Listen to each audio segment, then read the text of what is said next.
Good morning and good evening to all of you that have logged on to our Transatlantic Tuesday. My name is Suda David Wilp, and on behalf of the German Marshall Fund of the United States, I'd like to welcome you to our 11th edition of the virtual Transatlantic Tuesday. We're really happy to have the support of our Business Alliance behind this program series. Deloitte, Pfizer, Google, and Bayer are behind this program, and we'd like to give them a shout out for support of this program. Let me just give you a quick rundown of how we're going to run this Transatlantic Tuesday 1 week after the US election. We're thrilled to have two great speakers, John Kirby and Margaret Carlson, join us today. There will be a moderated conversation for about 15 to 20 minutes. And then you could start positing your questions with the chat function. Those will queue up automatically. Please bear in mind that this session is being recorded, so think about what you want to ask beforehand. And with that, I'm going to now pass the baton over to my colleague, Thomas Kleine-Brockhoff, who's head of the Berlin office at GMF and also vice president. Thank you. Thomas, the floor is yours.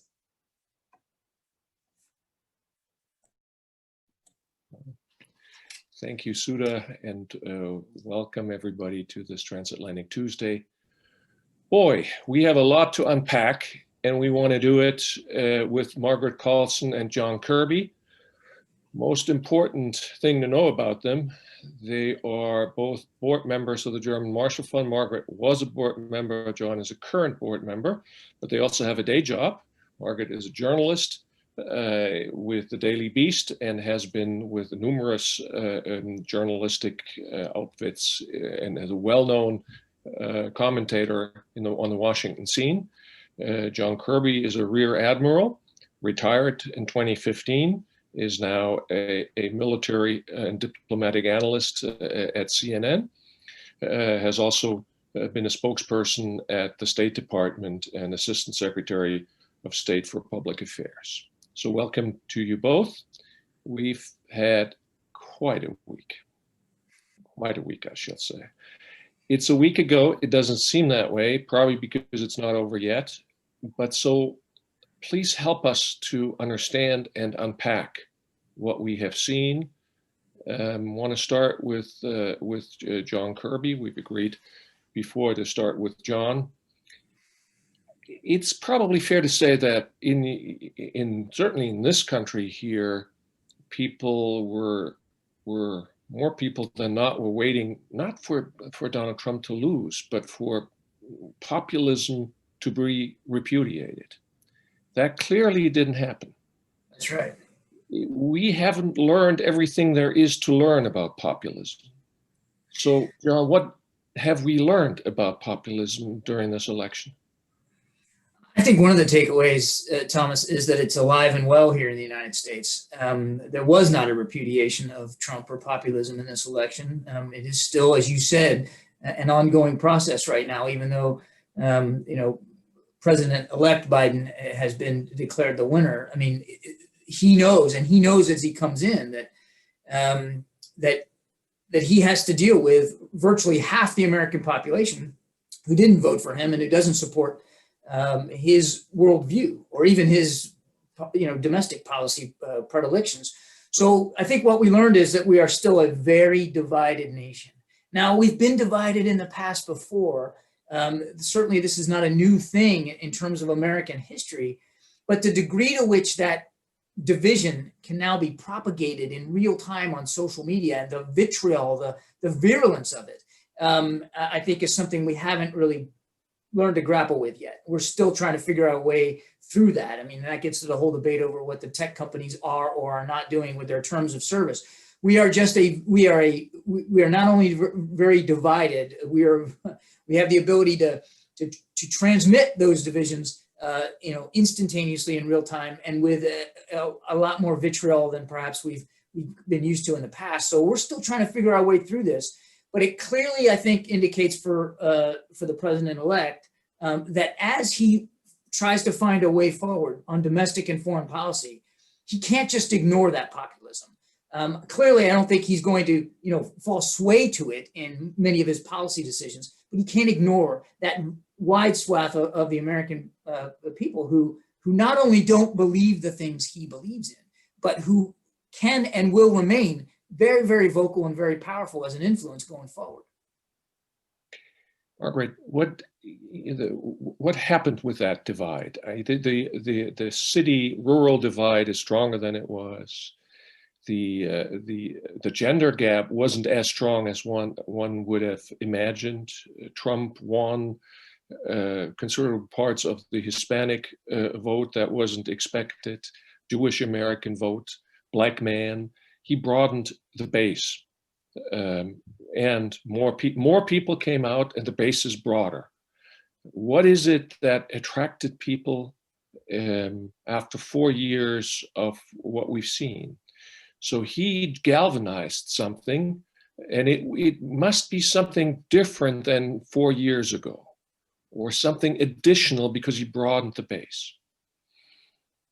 Well, it's hard to make this a rebuke or an endorsement of populism, because Trump is an entertainer, first of all, and he just plays the populist when it suits him. The tax cut was not a populist tax cut. Most of the benefits went to the wealthy. His tariff war hurt ordinary working folks and farmers. He bribed the farmers with $46 billion in payments so they wouldn't feel it quite as much. Although I went to Iowa and saw farmers, weeping on the steps of courthouses as their land was sold off, because they want to grow soybeans. They don't want to be paid not to grow soybeans. And Trump spends like a drunken sailor, so he certainly doesn't really appeal to that part of the conservative part of the party. He's a mishmash, and he switches, and so you don't know exactly what was being said in this election, which is, the headlines now are, you can say Trump as a force is not going away anytime soon, in part because he's declaring the election a fraud, but basically on grounds that any election he doesn't win has to be rigged. So we're now going through this kind of senseless endeavor here on his part to show that the election was fraudulent, which hurts democracy, which makes no sense. He wants the Secretary of State of Georgia, who's a Republican and a Trump supporter, to resign because he's not doing enough to prove there's fraud, because there isn't fraud. And let's say there's some fraud. Every election has its mistakes. But what's been shown so far is a handful of votes, and nothing near the scale that's going to change the election. But Margaret, help us. Trump is a sort of, we follow Trump here for 4 years on a daily basis. So I think Trump is one thing, but there's 5 million of more people additionally that voted for him. Help me understand them, not Trump, them. Well, Trump wasn't able to make Joe Biden into Sleepy Joe or to the lock him up Hillary Clinton character, but he was able to do a few things that I think mattered, especially towards the end. The defund the police stuck a bit, even though Joe Biden never said defund the police. He said, let's look at the police and see what we can do to stop these killings, these senseless killings. There were protests in Philadelphia over the killing of a Black man who had a knife, and he was, shot 8 times. That stirred up, I think, when you say a protest is inappropriate, you're using the wrong word. And that's a favorite word of both sides when they don't want to own up to their own side's behavior. But it wasn't inappropriate. It was wrong. It was violent, and those who did it should have been prosecuted. Democrats are loath to say that, and that message didn't get out there, even though that is how Democrats feel. So not to go through every single thing, but I do think it's possible to then characterize Democrats as far left socialists who want to defund the police and have and coddle violent protesters and make that a vote against. I don't want that to happen. And oh, by the way, they're coming for your suburbs. That was another Yes. bumper sticker. So there was an element of making the alternative unacceptable. But Thomas, I feel as you did. I was, first of all, somewhat, influenced by the polls, which turn out for a second time to be massively wrong, partly because Trump voters don't tell, they consider pollsters part of the fake news, so they're not going to tell pollsters how they really believe. But the mechanics of polling now are not as good as they were before cell phones and other things. But we fall for the polls, and then when what happens, we say, oh my God, look at this. So my expectations were slightly different. So that when you have, 1.5 points, it seems like Biden lost instead of he won. Right.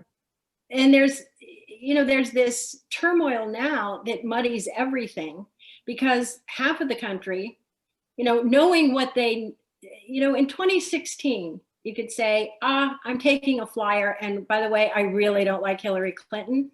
In 2020, despite all the things that kind of stuck to Joe Biden for some people, you could say Joe Biden's no Hillary Clinton. And now I know who Donald Trump is, but still he got almost half the vote.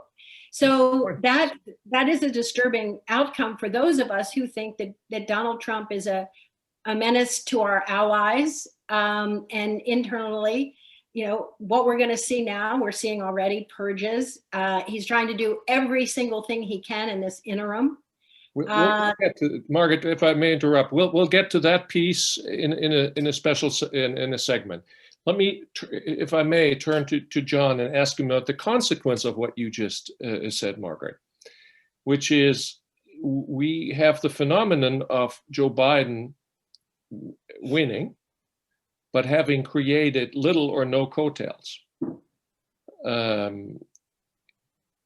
Democrats lost some seats in the House. They haven't overtaken at least not up until the runoff elections in Georgia, the Senate. What does that mean? What does the outcome and the atmosphere, the combination of that, mean for congressional work? Is this administration actually going to get anything done? Yeah, I probably, first of all, I'm not a political expert, but I may be more sanguine than about this than others. But I actually think the way it's kind of shaping out, even if the Democrats don't win back the Senate, there's opportunity there for President Biden, because they'll still maintain control over the House. And a Republican Senate means two things for Joe Biden that I don't think are necessarily bad. One, it allows him to run more center left and be able to stave off some of the more radical elements in the Democratic Party, to not have to succumb to too many of the pressures from the extreme left of the party, because he's going to have to go down that center road to work with McConnell. And number two, and this sounds sort of cynical, but it also gives him the ability to have a boogeyman, to be able to blame some lack of progress on some issues on Republicans in the Senate. That's not always a bad thing in politics.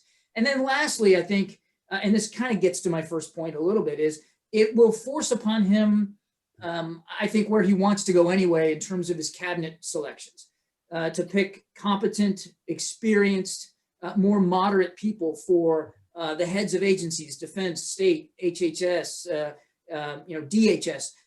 He'll be forced, because of the need to get them confirmed through a Republican Senate, to pick more moderates just like him in the way he wants to govern. So I think, obviously, I think they would love to have Democratic control over the Senate. I'm not suggesting that they wouldn't, but I do think there are some opportunities in terms of good governance, conservative with a small c governance, that Biden can take advantage of if the Congress remains split as it is now. Do you agree, Margaret? Is there an upside? I do. That is a silver lining, Admiral. I agree with you that there's a part of the Democratic Party that's very loud that wants to pull Biden to the left. He's got the perfect reason not to go to the left, and that is Mitch McConnell. Right. And a very narrow House majority. So on the Mitch McConnell side, we keep hearing, oh, Mitch McConnell and Biden have done deals. That's really good news to hear, although I think Mitch McConnell is a different person than that person that did the deals.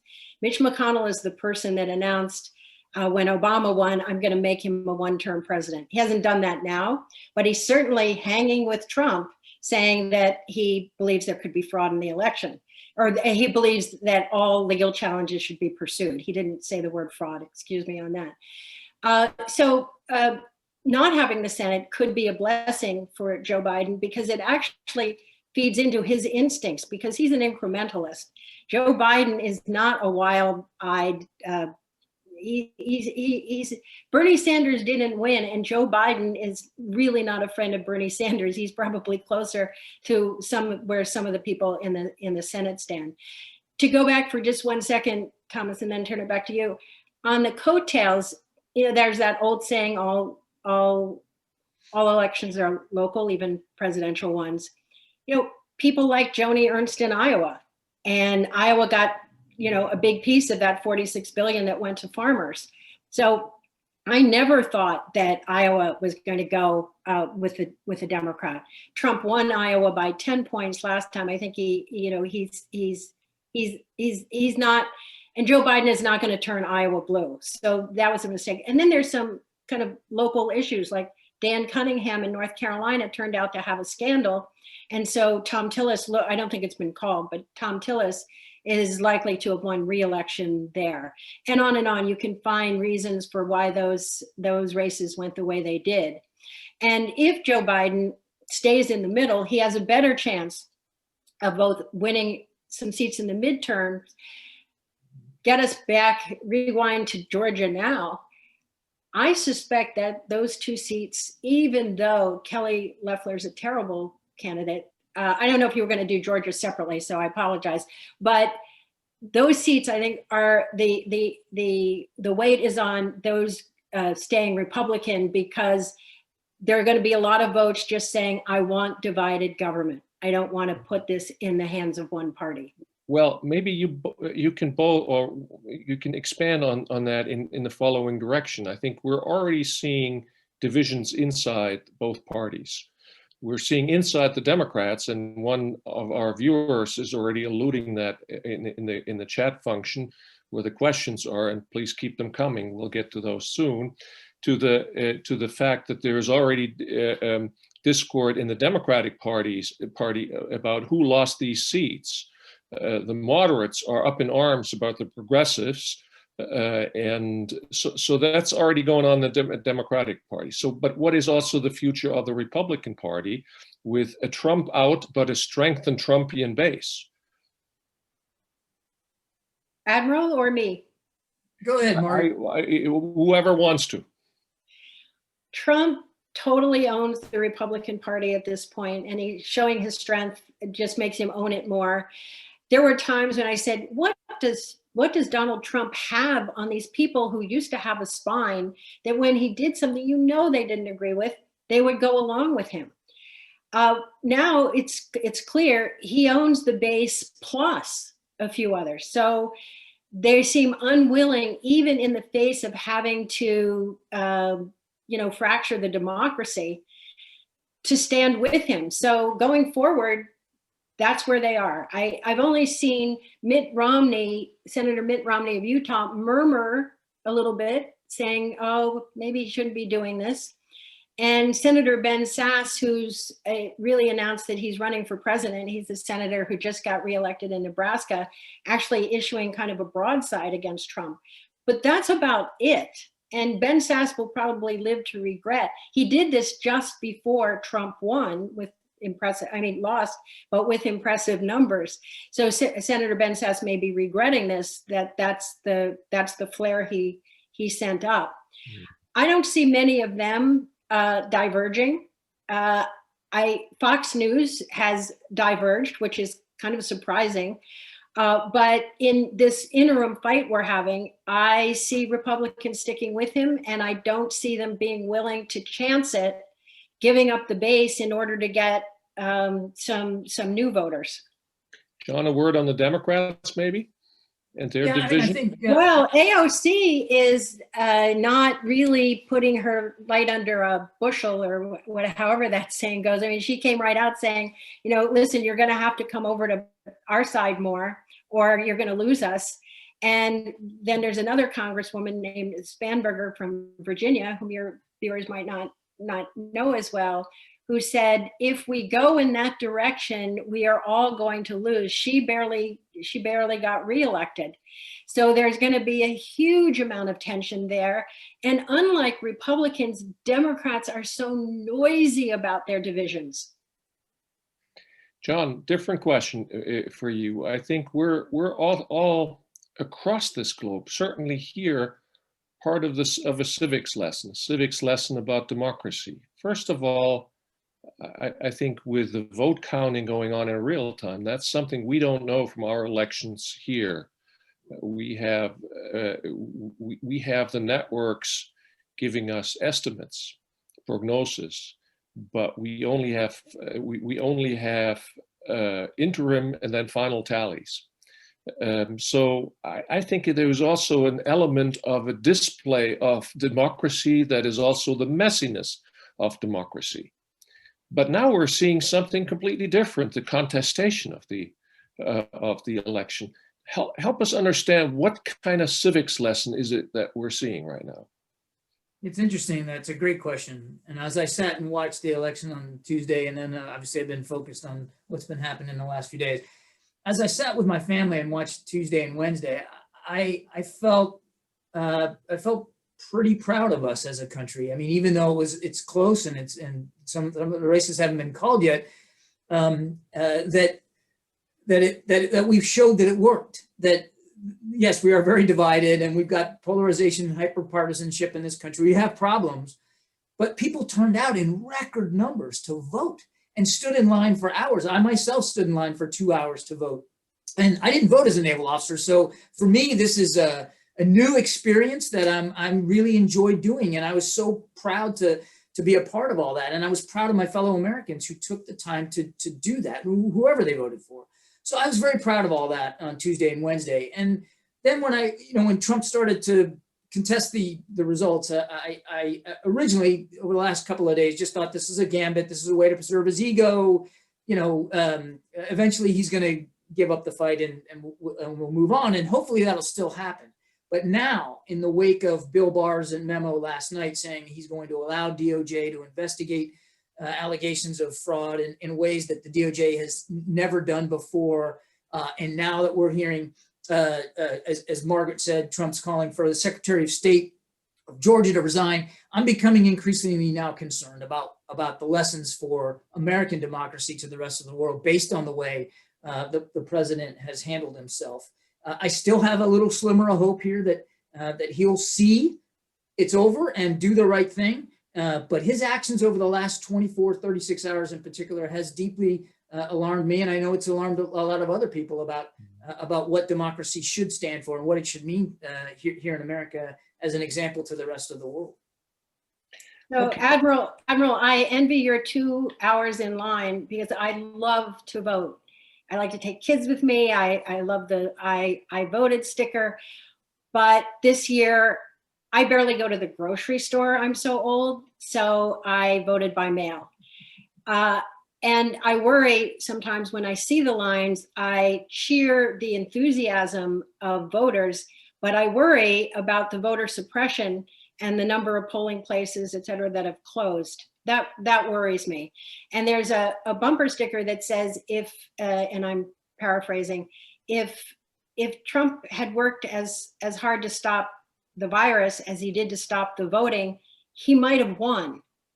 Because, so that's the bumper sticker part. But the other part is, the economy is not going to recover until we fix COVID. And I think Trump, if I wake up in the middle of the night, could have won had he realized that you can't reopen too soon and that you've got to get the economy going only by fixing COVID.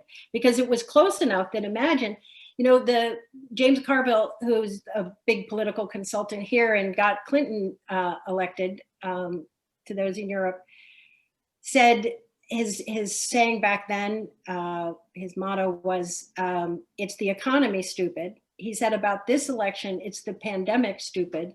I think it was at the margins, because if it had really been the pandemic, Trump wouldn't have gotten the votes that he did. And on the voting, the televising of so many counting places, I thought, wow, the sanctity of our elections, we can now see it. There isn't a way to be stuffing, ballots down a toilet somewhere.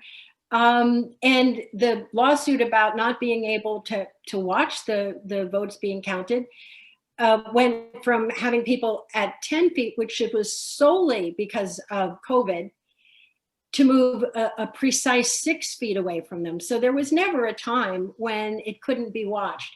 And I thought seeing it would hearten people about how it's done. Because the last time we really saw it up close was in 2000, where we had the butterfly ballots and the dimpled chads and the hanging chads. And I'll never forget the guy with the monocle looking at the ballots.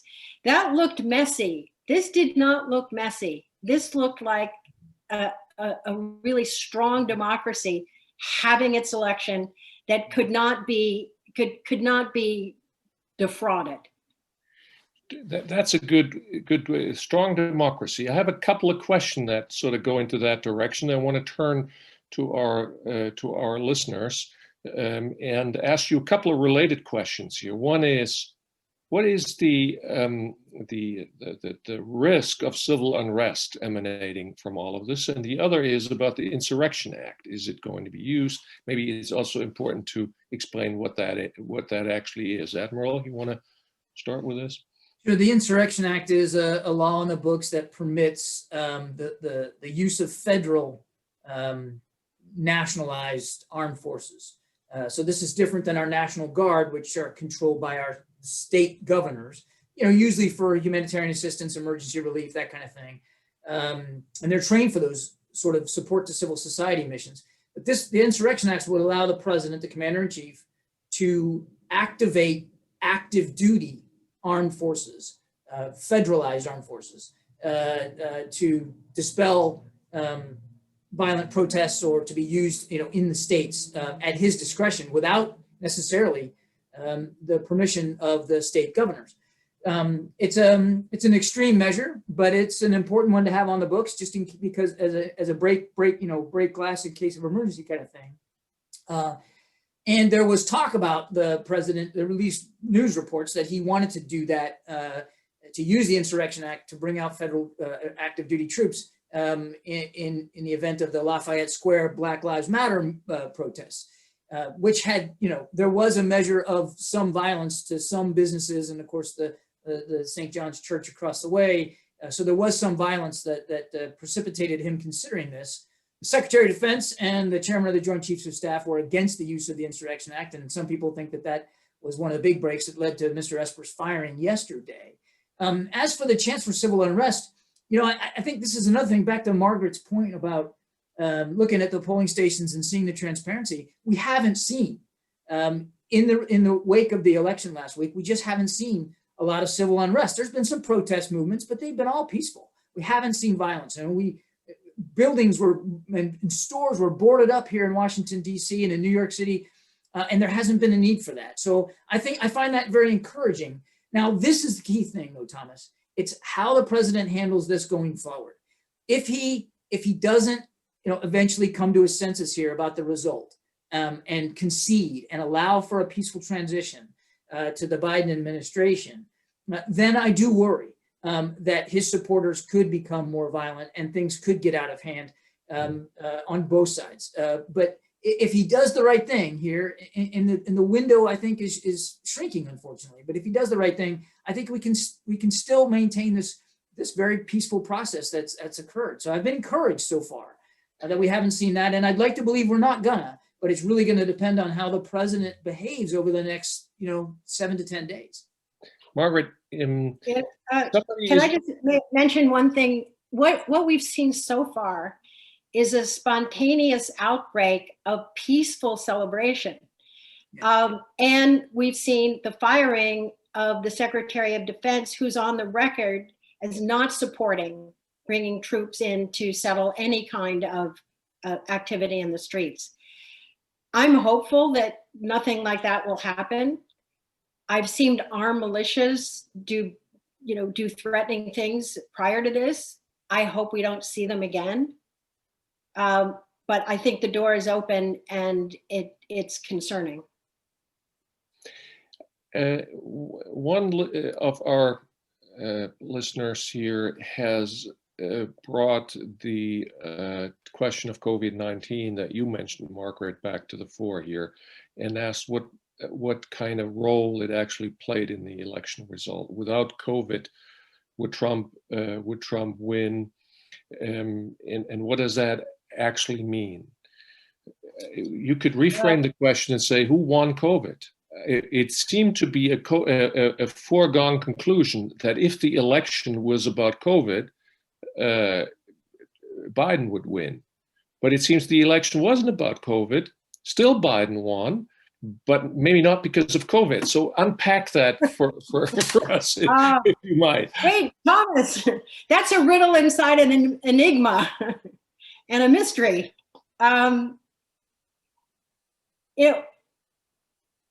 COVID could have been an opportunity, wrong word, sorry, but it could have been an occasion. Everyone has said, okay, Trump is muddling along here, doing things that no other president has ever done or not done. But what about a crisis? And then we had one. And so, in every crisis, or scandal, you say, well, no one died. Well, 200,000 people at the time in the middle of the campaign died. And you have to say, well, that matters. But when you would watch the rallies that Trump held, I think he had shifted certainly the opinion of his base about COVID, and getting COVID actually worked in Donald Trump's favor, which is two ways. One, you can beat this thing and you don't have to, the maskless man proved you don't have to wear a mask. You can get it and get over it. And that no one could control it. There was that, I heard so many people tell me, you try to interview the Trump voter and they would say, well, you can't expect him to control it. Nobody can control it. It's a phenomenon beyond anybody's control. So his voters didn't have the pandemic being as big a factor as Democratic voters do.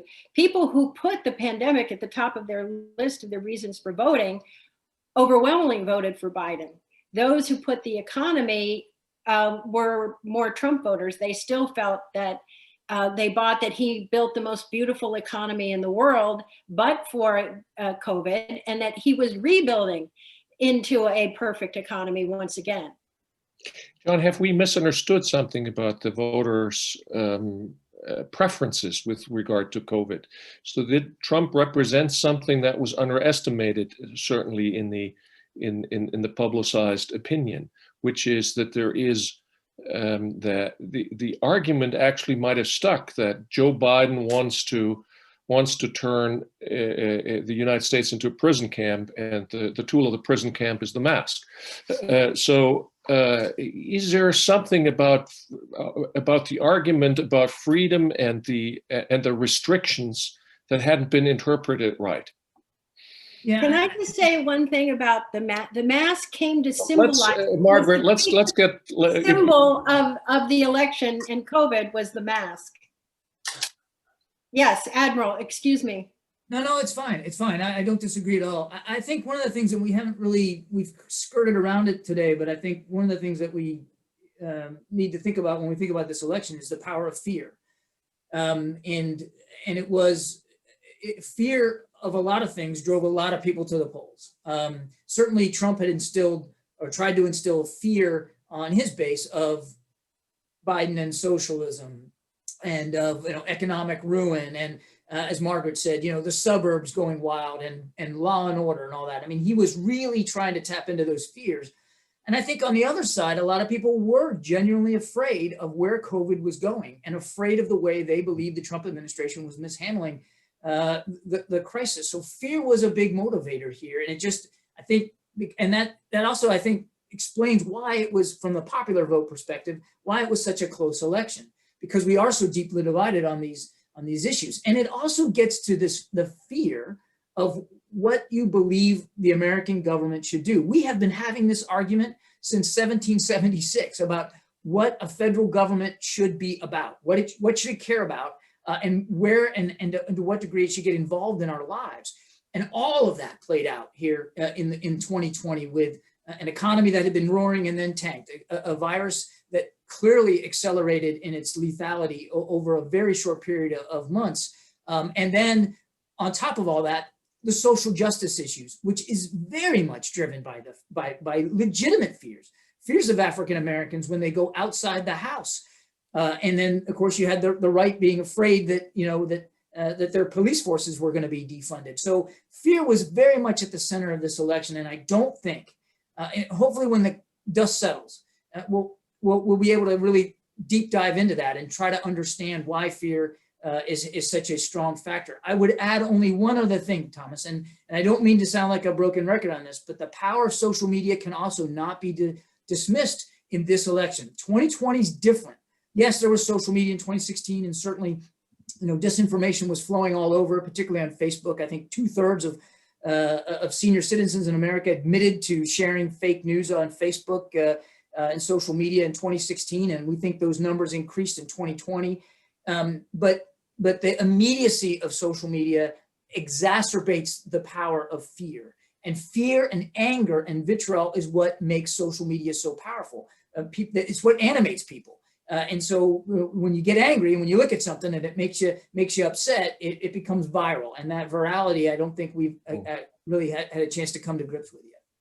More good questions coming in here. I wanted to take two, maybe one for Margaret, one for John. I want to read them out both. One is maybe for Margaret. Where's Mike Pence in all of this? Should we make anything of his absence? And for John, what's the chance and what's of Donald Trump being prosecuted for tax offenses or any other thing post office? So first to Margaret, maybe.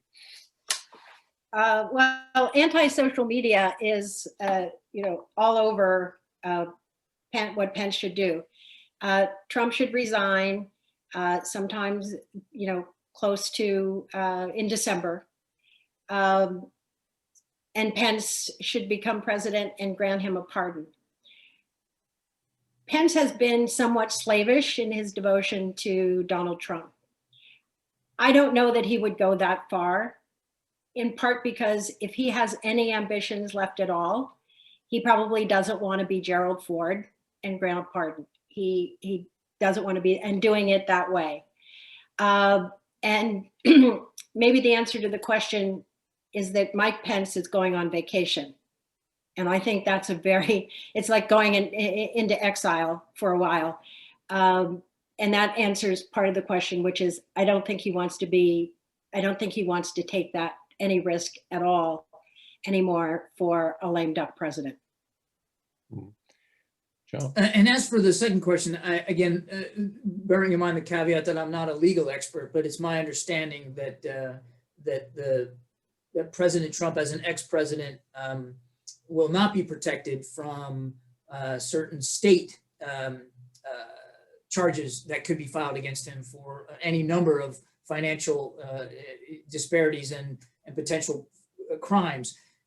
So I think there's some active cases ongoing now in the Southern District of New York that are still alive that he would be liable to, even if he were in Margaret's scenario there to be pardoned by a President Pence. It would not protect him from those lawsuits and from those potential criminal charges. So I don't think legally, once he's no longer president, I don't think he's out of the woods when it comes to potential accountability from the criminal justice system.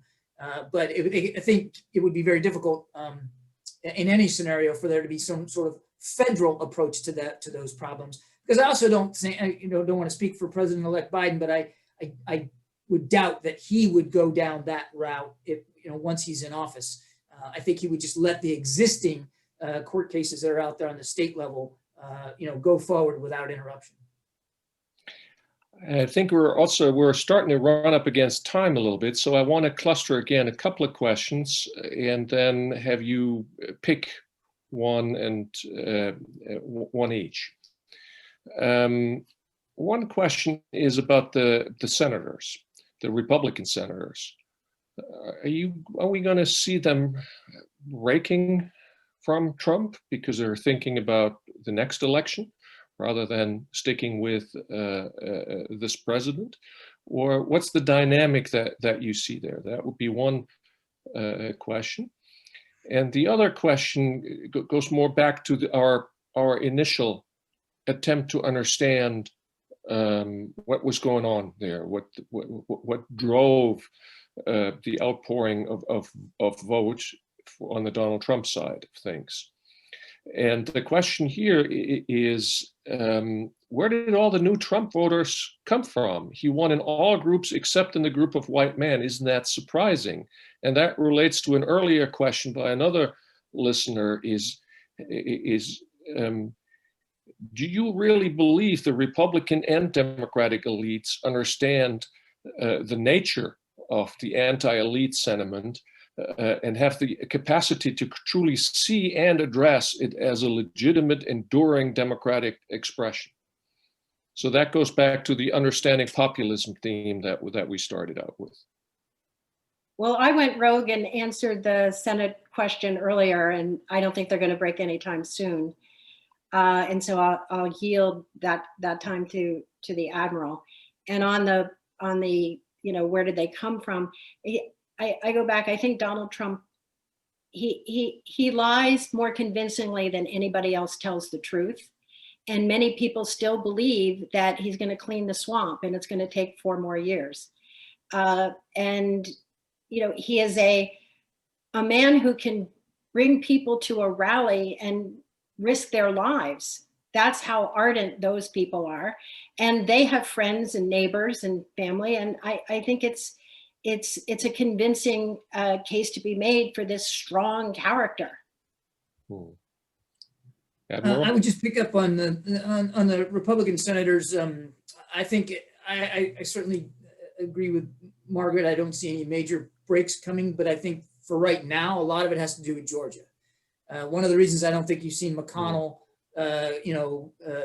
welcome President-elect Biden's election is because he wants to hold on to those 2 Senate seats in Georgia. If the Democrats win those 2 seats, and it's by no means a done deal at all, but if they win it, then they get control of the Senate. And for McConnell, it's all about control of the Senate and keeping his majority. And so I think that's why he's keeping mum. And I think that's also why so many Republican senators are not only keeping mum about it, even if their inclinations are to congratulate Biden, but actually, like in the case of Lindsey Graham, going all in on the Trump claims of fraud because they don't want to lose Georgia. So I think in the near term, it very, very much is about majority control of the Senate. And then on the second question, Thomas, I think we're all going to have to do a lot of navel gazing in this country about the degree to which or how we look at demographics in this country. Our demographics are changing. Georgia is a great example of that.